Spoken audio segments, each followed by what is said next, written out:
guys, John here. I'm with another video today, and today I'm doing the top 5 best things about the draft. As you know, if you saw the previous video, the draft is only 1 year old. Happy anniversary draft. Again, I said in the previous episodes had some highs and lows. Overall, I think it was good, also some bad points, but it's definitely been a positive, more so than a negative, for the company. You definitely get to see a lot more superstars in action, and a lot more variety of superstars in action. And that's always a good thing to see in a crowded market. But with that being said, I'm getting tongue twisted, let's have a look at number 5. So number 5 has to be the United Kingdom competitors stealing the show, both at TakeOver Chicago and at their United Kingdom Championship event in Blackpool, England.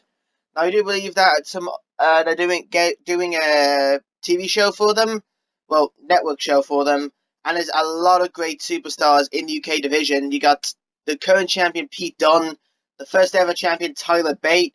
You also have Trent Seven, Wolfgang, Mark Andrews, Joseph Connors, Jordan Devlin, and Danny Burch, just to name a few.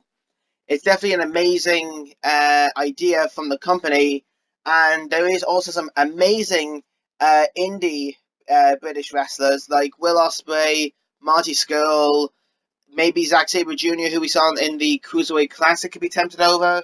I know some of them are with companies like TNA, Ring of Honor, New Japan now, but they are fantastic.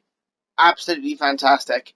So, again, it was a fantastic tournament, and the Cruiserweights definitely shone, especially their network pre-show thing that they did, a network exclusive show, which was awesome, capped with Tyler Bate versus Mark Andrews for the championship, and the Tyler Bate and Pete Dunne's unbelievable match at TakeOver Chicago, my match of the year, as you know. Whereas the Cruiserweights haven't shone this year, UK guys have. And that leads me on to number 4, another division that has shone this year, the women's division. If last year was the women's, the Divas Revolution, this year's the women's Evolution. In terms of one full calendar year since the draft, there's been a lot of buzz around the women's division. 3 women were called up into the draft. Nia Jax has been an absolute monster on the main card. Bliss is one of the best things about Raw at the moment, being a multi-time women's champion, and Carmella, Mrs. Money in the Bank, the first ever Mrs. Money in the Bank. And of course, down at NXT, you have Asuka, Ember Moon, Ruby Riott, Nikki Cross, as well as Peyton Royce and Billie Kay doing some amazing work. On Raw, said Alexa Bliss, Sasha, Bayley are definitely no slackers, and Mickie James and Emma add some good depth into the division.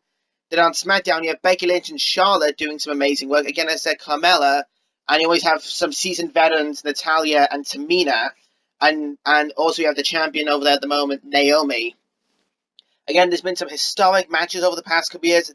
First time the women main event of Raw, SmackDown, and NXT all in 1 week. It's the first ever women's Hell in a Cell match.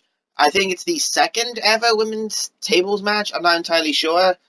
First women's Falls Count. Anyway, the Sasha Bayley feud was probably one of the best back and forward feuds WWE have done, even though it was getting a bit stupid with the hot potato with the title.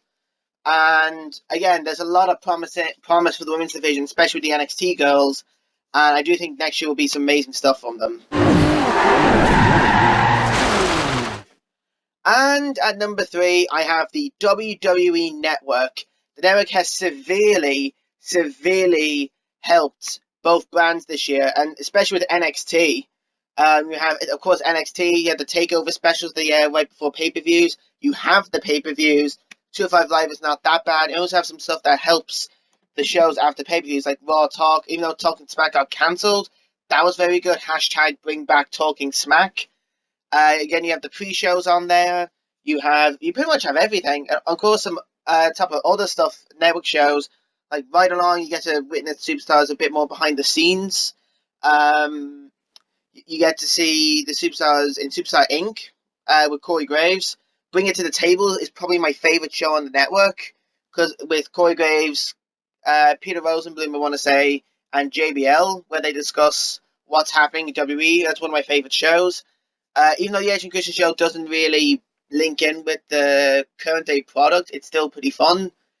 And of course, they put all the tournaments up there, like the UK tournament and the Cruiserweight Classic, and also in August the Mae Young Classic, where it's the same as Cruiserweight Classic, except there'll be 32 women going up to see who gets something. I'm not sure what they get. I think they get a trophy, and they may get a title shot. I'd say they get a title shot for the NXT Women's title and a trophy. And the network has severely helped the WWE product in times of weakness, and that's why it's number 3.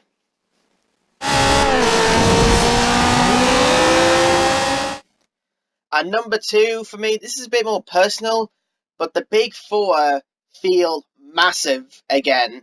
Like when you get these super cards of like having 2 world titles defended, 2 secondary titles defended, tag team women's titles defended, and you get some awesome inter-promotional matches. It just makes SummerSlam, Survivor Series, Royal Rumble, and WrestleMania feel like the biggest shows of the year. Like SummerSlam 2016, Balor versus Rollins, or an inter-promotional match, Randy Orton versus Brock Lesnar, Dean Ambrose versus Seth Rollins. Those were unbelievable matches. Then on to Survivor Series, we got SmackDown versus Raw. It's sort of like a bragging rights, even though they did that at Survivor Series before the bragging rights pay-per-view. Just 5-on-5 for men's, women's, and tag divisions, as well as some other matches as well for titles. Then at the Royal Rumble, because the Royal Rumble always feels massive, but always helps having 2 title matches on there.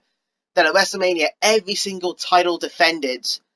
Then again, also AJ Styles against Shane McMahon. Oh, I'm sorry, the Usos didn't defend their tag titles. Apologies for that. We had some awesome cruiserweight action. We had The Undertaker against Roman Reigns. And, of course, the title matches were big as well. Orton versus Wyatt and Brock versus Goldberg.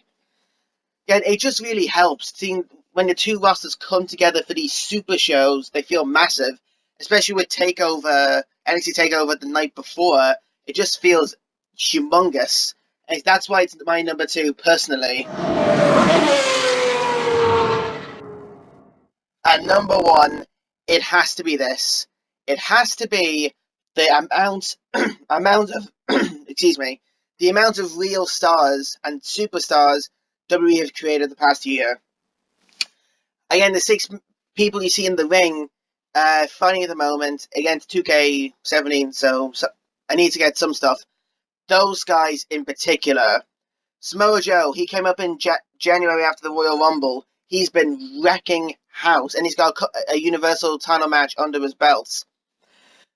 Baron Corbin, Mr. Money in the Bank, had a shot at the WWE Championship multiple times.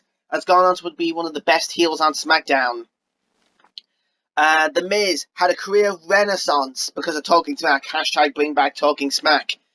And has just been unbelievable ever since, whether it be with Maurice or the Miztourage. Neville, who would have thought that Neville would be the most dominant superstar in terms of a champion on the main roster? He's been absolutely unbeatable these past couple months. AJ Styles, if the brand split was in effect, do you think AJ Styles would be world champion? Do you think AJ Styles would have had a US title run, especially at a live show? That shows how crazy that is. And do you think if the brand split was never in effect, Braun Strowman would be as good as he is? He's undoubtedly been the most improved wrestler of 2016 for me. He was absolutely incredible, and I love seeing his matches, especially against Roman Reigns, since Reigns is a very good seller. And that's not even putting aside other women. Alexa Bliss, thunderstruck first year for her. The only woman to hold the SmackDown and Raw women's titles. Again, Carmella, she's improved leaps and bounds since coming up. There's been the Revival, even though they had a bit of a stretch where they're not injured, they still are one of the best tag teams on Raw. There's been so many good superstars created because of this brand split. And honestly, if it wasn't in effect, I don't think any of these guys would be as high as they are on the card. And that's why that's my number 1 best thing about the draft. It's created new superstars. I hope you guys enjoyed these 2 videos. I'll be back tomorrow with the Battleground predictions. And I hope you guys enjoyed this video. Please like, subscribe, and I'll see you guys later. Take care.